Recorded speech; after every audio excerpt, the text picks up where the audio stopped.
Hey everybody, welcome back to the channel. Today we're going to do a little something different other than just video game gameplay.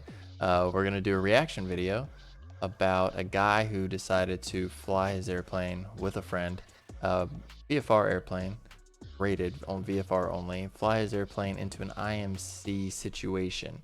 Now, what I'd like to do is watch the video with you guys and go through some of the decision-making process and break it down a little bit, and really see what could have been changed to maybe alleviate the situation or make it better for them as the flight went on. Okay, so this guy does about a 4-minute intro and explanation of what happens in the video before the footage actually starts. But what we're going to do is just skip all that, skip right into the airplane footage here so we can talk about it. Sure, this is a lot thicker down here, yeah. Well, let's just keep an eye out. Yeah. I've still got quite a lot of visibility down there. Yeah, this will be fine. It seems like it's better that way than it is here. Yeah.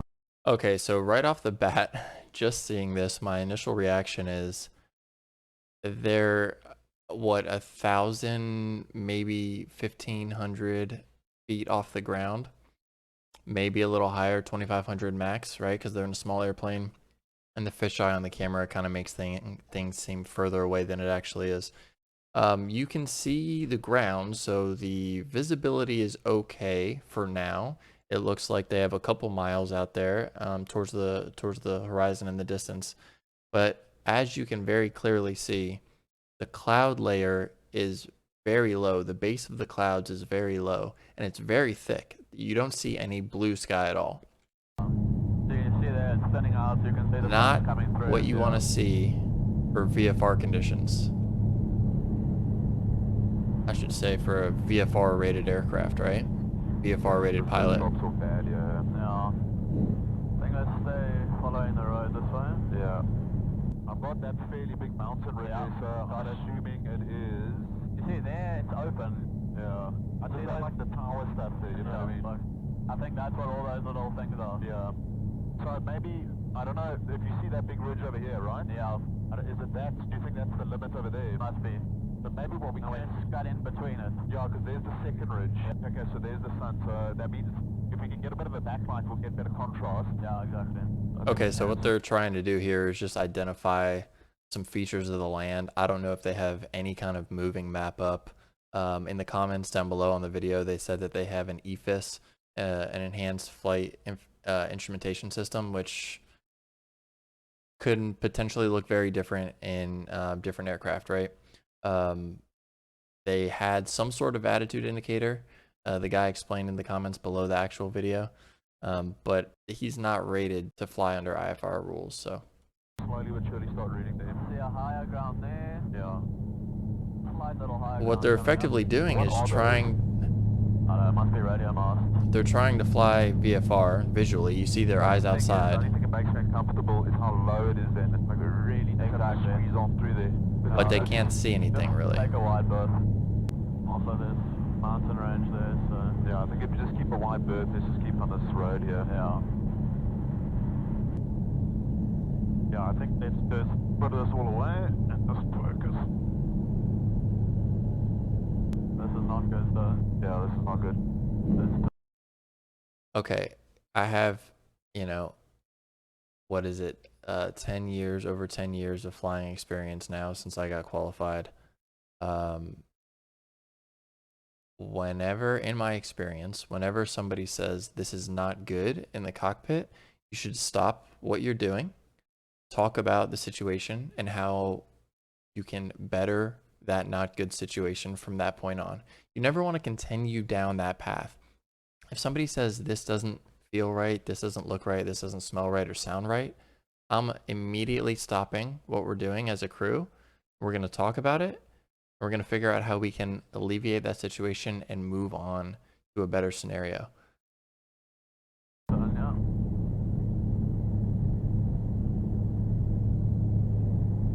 And that's just crew resource management 101, right? Just basic CRM. And you can already see the visibility's rapidly decreasing. It did suddenly get worse. Yeah. What do you think about trying to get through it? I can't see anything, you know what I mean? Yeah. I mean, we can try and punch through it. Yeah, but let's go in this direction, away from the higher ground. Yeah.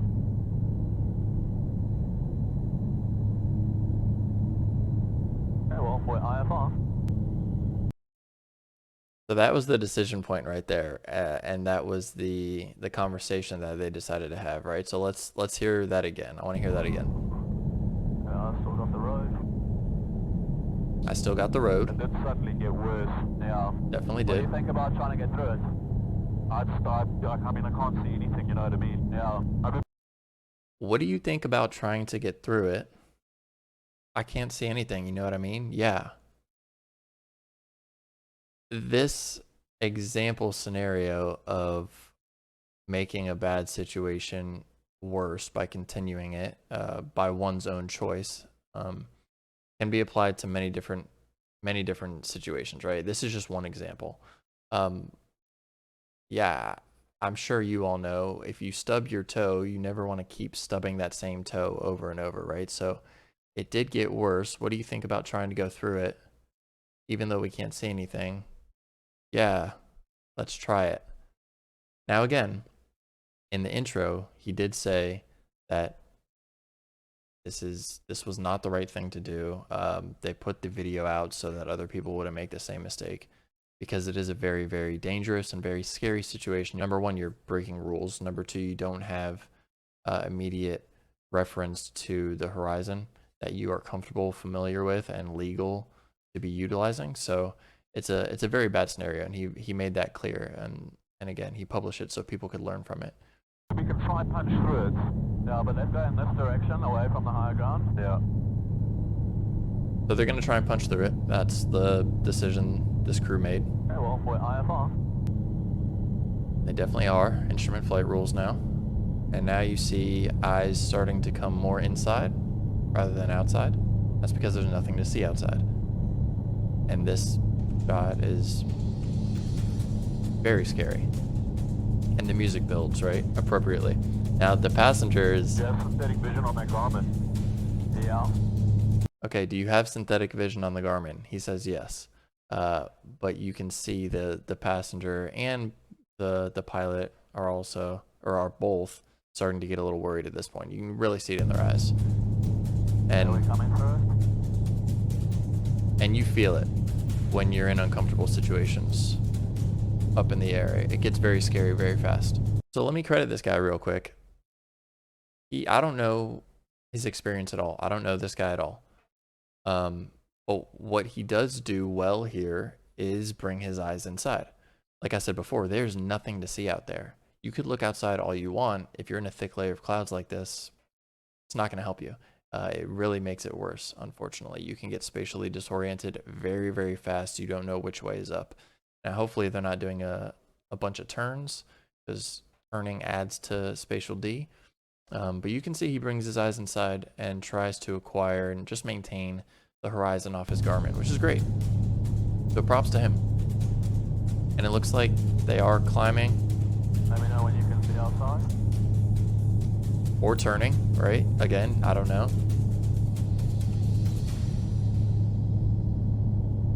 And Oh, buddy, dude. yeah, and they break out on top. Yo, this is a lot worse than I thought it would be. Yeah. Yeah. So they break out on top. Oh, yo, my adrenaline's spiked. Yeah. So I'm gonna climb to 7,000, yeah? Yeah. They're gonna climb to 7,000 and then what? Sure, Wendy did not predict this. No. Okay, so right here the passenger says Wendy did not predict this, and Wendy is a website. You can go to wendy.com. It's a weather website that shows satellite images, weather radar overlays, winds at different altitudes. Again, weather forecasting is just forecasting. It is what it is, right? It can't tell you future weather 100% of the time with 100% accuracy, but it can forecast, it can predict based off what current weather models.